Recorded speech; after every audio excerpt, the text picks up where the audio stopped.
Welcome back to Rattlesnake TV, guys. Today, I'm going to be doing the 20K Q&A. Now, this is a weird one for me because I know that you guys come to the channel to see debate breakdowns and to see body language breakdowns and to talk about cultural issues and masculinity and geopolitics and all of these interesting things, and you don't want to hear about me, but I thought that this would be a great way for me to just say thank you so much from the bottom of my heart to every single person who's subscribed to the channel, who's liked my videos, commented, given feedback, whether that be positive or constructive, and basically anybody who's supported what I'm doing here. A few months ago, I decided to quit my corporate job, which I was doing full-time for 6 months, and just go headfirst into this new career path, which is creating content. Now, it's not the first time I've done any form of content creating. I've done a few podcasts in the past and have been studying these issues for a number of years. So the fact that I've had so many people that identify with my mission and with the message and have been encouraging me to keep on going has meant the absolute world to me. So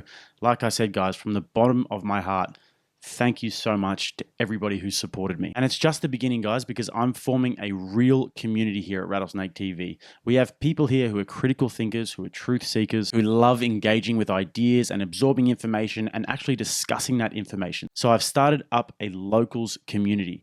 RattlesnakeTV.locals.com. I'll leave that link in the bio if you guys want to come and join the community. Some of you might be wondering why I didn't go with Patreon, and the reason for that is because with my locals community, I want to be completely unfiltered with what I say. Obviously on YouTube, I've got to really rein it in quite a lot. There are many things that I can't talk about, including the most controversial issues in society today. And I think I don't need to explain to you what those issues are. But the beautiful thing about locals is that I can discuss those issues. I can discuss them unabashedly. I might be right, I might be wrong about these things, but the important thing is that I can put the ideas on the table and my community and I can actually discuss them without the fear of being silenced or cancelled. So if you want to join the community and if you feel like supporting me in my mission to bring you the absolute best content possible as often as possible, then please consider becoming a member at rattlesnaketv.locals.com. First question is from Rynan, and he asked me, why did I call myself Rattlesnake TV? And it's a good question because a lot of people would see the name Rattlesnake TV and not really associate it with anything sort of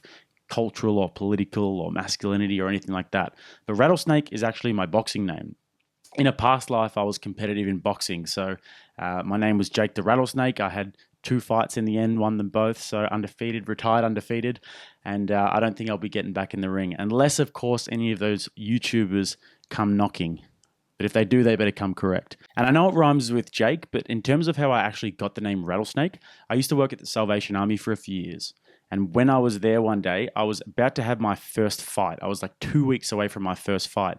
And the guy who was promoting the fight messaged me and said, if you don't come up with a name for yourself, I'm going to come up with a name for you. So I knew that if I didn't come up with a name, he was going to call me Pixie or something maybe a little bit more vulgar.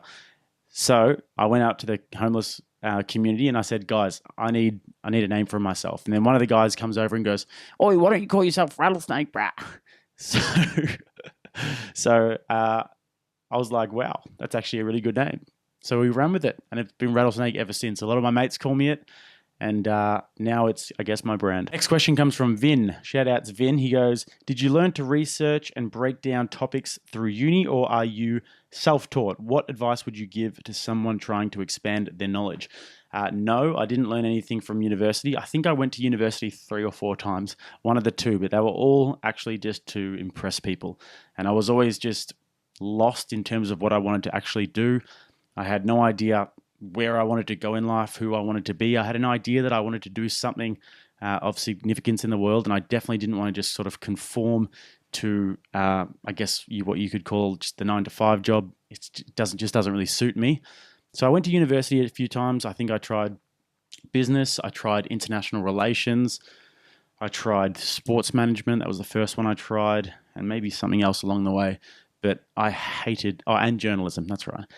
But I hated university with a passion. I hated having people tell me what to think. I hated having people tell me what to write, what to study. I always had a bone to pick with the professors, and I just overall did not enjoy my experience. And I found that I was wasting my money, so I decided to never go back a few years ago. And you'll know from my content that I've still got a bit of a bone to pick with university that's only intensified since leaving. So yes, in terms of the first part of the question, I am self-taught.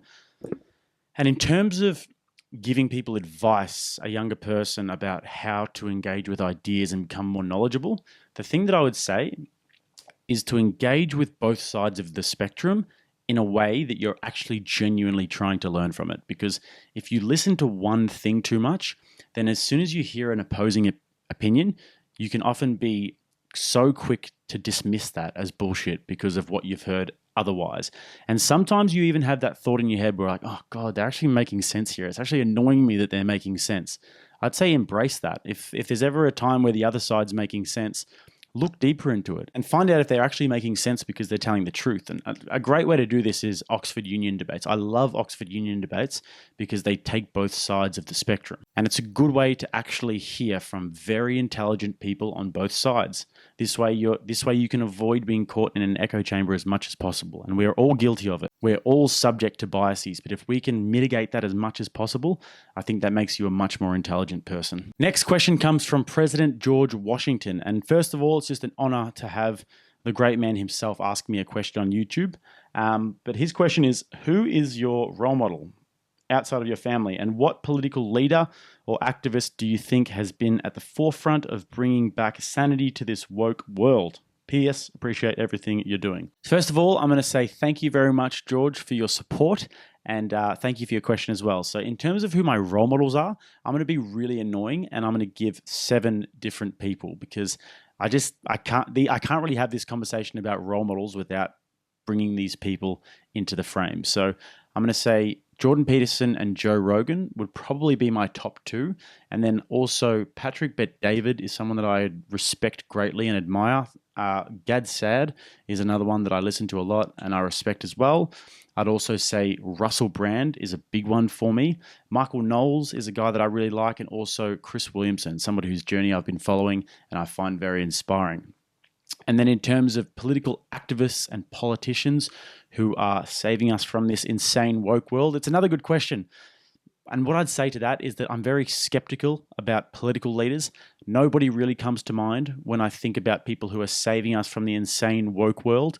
But in terms of activists, I think I'm going to be a bit loose with my definition of activist here. And I'm going to say that under that umbrella, I think that you could put a whole lot of people from the internet who are independent creators.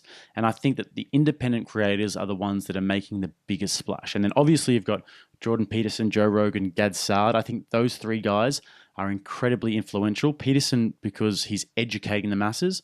Rogan because he talks to absolutely anyone and everyone and has such an enormous reach.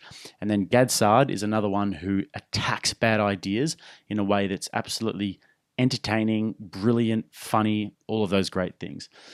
But I think that the biggest splash is coming from and going to keep on coming from independent creators. And the reason why I think that is because there is a marketplace of ideas out there. And people get judged by their merit on the internet. And if somebody is constantly lying, they're going to get found out and nobody's going to want to listen to them. So there's a currency of being truthful and there's a currency of providing as much value as possible. So in our fight for transparency and truth in the modern world, the cream will rise to the top in terms of independent creators, and we're going to have much, much better voices to listen to than what we've been served up in the past. So I hope that answers the question. Next question comes from Clem Miklich, who says, I thoroughly enjoyed the Che Guevara video and the analysis of him. Do you plan to make any more videos such as that in the future? Thank you very much for your question, Clem. And what I would say about that is that I thoroughly enjoyed doing those videos and I'm so glad you enjoyed them. Just for context, I made a video about Che Guevara, who is a Cuban revolutionary, for those of you guys who don't know him. And he, alongside Fidel Castro, orchestrated the Cuban Revolution. He's a very, very interesting man, an interesting political figure. And what I tried to do was come at it from a balanced place, from a place of historical context, and try and understand and get to the root of the idea about who is this guy? Is he bad? Is he good? Is his legacy bad? Is his legacy good? And basically grapple with that idea in the video. So if you're interested in that sort of stuff, then definitely check my video out. And in terms of making more videos like that in the future, I definitely will be doing those videos. I am going to be taking this channel overseas soon. And one of the things that I want to do is go and visit different countries affected by communism and socialism and actually do mini documentaries on those countries, interview people, And I know this is audacious, but I'm putting it out there into the universe now as a goal of mine. Next question comes from Organic Mechanic, who says, do you have a medical degree or a doctorate? The breakdown of Russell owning the news anchors in America was absolutely spot on. I've read a lot of text about body language and the unspoken cues humans and animals give one another. I can read more about an individual in a few minutes before they even open their mouths. Yes, same here. I can too. And it's a good skill to have. And the reason that I do those videos and the breakdowns of body language and communication techniques is because I genuinely think that these things are like a superpower. I can't believe that it doesn't get taught in schools more. If you're in a conversation with somebody, whether it's somebody that you love, a family member, a friend, or somebody that you have a disagreement with, if you're cognizant of all of these body language and communication techniques, then you are always one step ahead.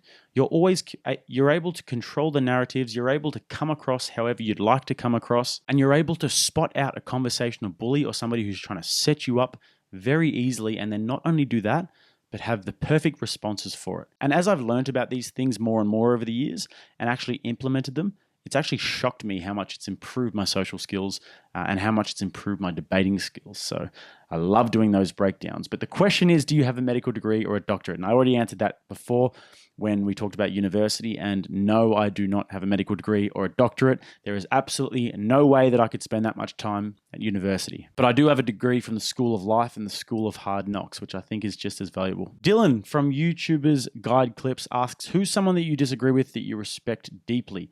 What do you respect about him or her? Shout outs to Dylan. I'm going to be going on his podcast very soon, which will be a bit of fun. Someone that I disagree with that I respect deeply. I'd say Christopher Hitchens is the first one that comes to mind because he's somebody that I not only deeply respect, he's actually one of my heroes, one of my intellectual heroes. And I actually disagree with him about a lot of things. I disagree with him about atheism.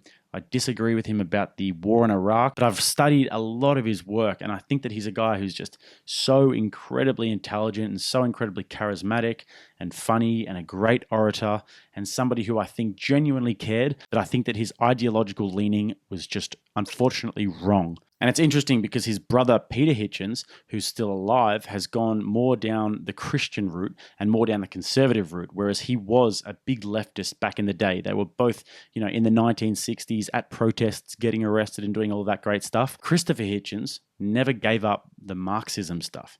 He died a Marxist. There's an interview with him before he died where the interviewer asks him, are you still sort of messing around with that Marxism stuff?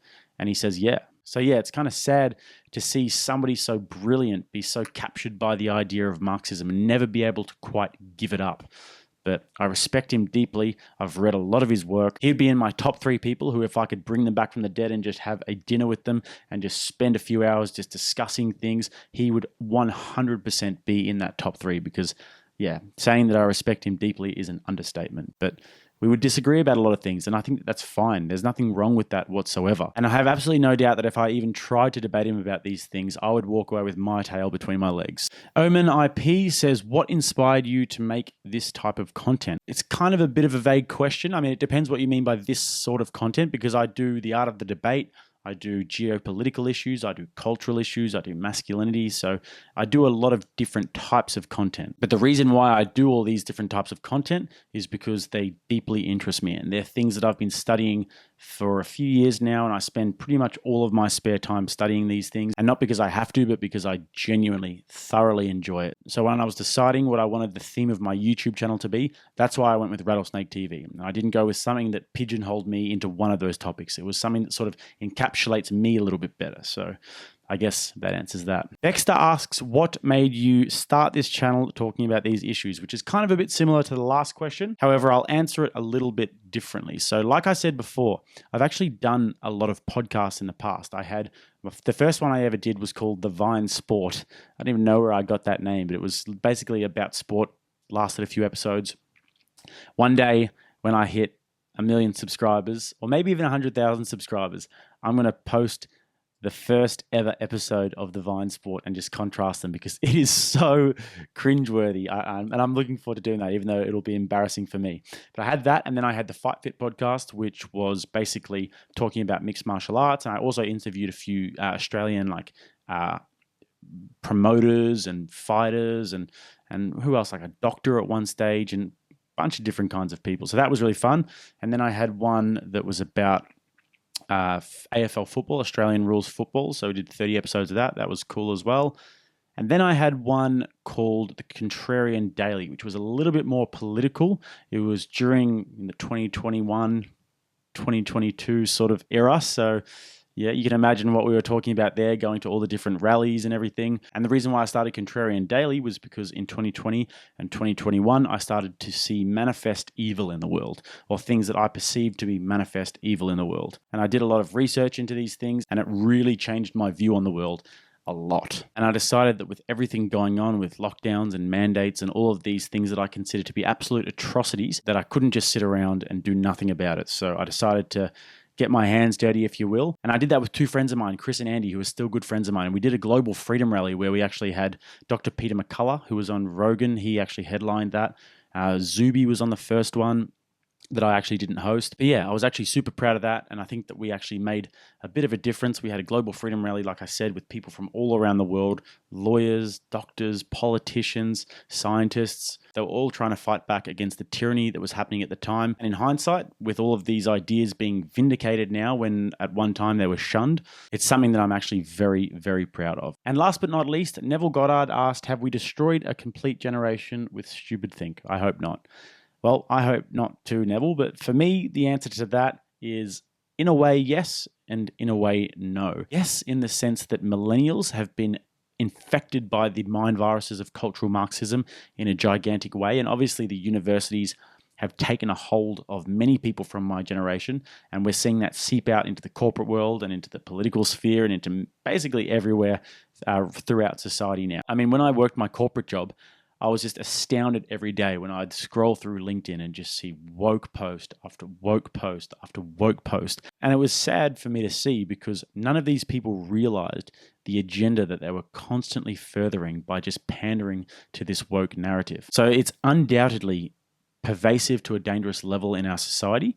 However, the pendulum tends to swing, and it's now becoming countercultural to be against the woke stuff. So generally, what the young people do is they tend to flock towards countercultural movements, and then they become cool, and then they become too extreme, and then they flock towards another countercultural movement until the same thing happens. And I think that's how the cultural pendulum sort of tends to swing. So in relation to the issues that we're seeing at the moment, at one stage, the institutional power laid with the right. So it was countercultural to be more of a lefty. You know, the Rage Against the Machine and the punk rock, those were all sort of left-wing cultural movements. But now that pendulum has swung to the point where that is the status quo. A countercultural movement now would be a movement that resists all of that messaging, and it resists all of the woke narratives that are pervaded by massive corporations and basically ubiquitously adopted by all of the biggest corporations, companies, billionaires in the world, bar a few. So that, coupled with the relatively free exchange of information that we have on the internet, and this is also why corporations are trying to crack down on free information, that causes the right ideas to come to the surface. And people are smarter than what they get credit for. People are smarter than what big tech giants and politicians give them credit for.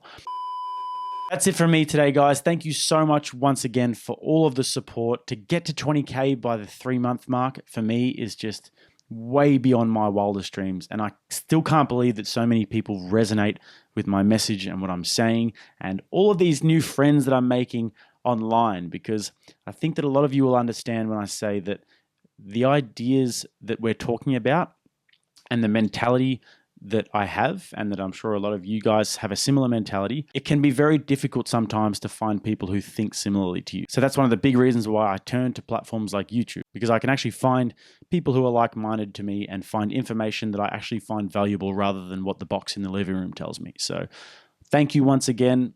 Your support is so greatly appreciated, and check me out on rattlesnaketv.locals.com if that's something you're interested in and if you want to join this community, and I can't wait to see what the future holds. Until next time, guys, I'm Jake. This is Rattlesnake TV.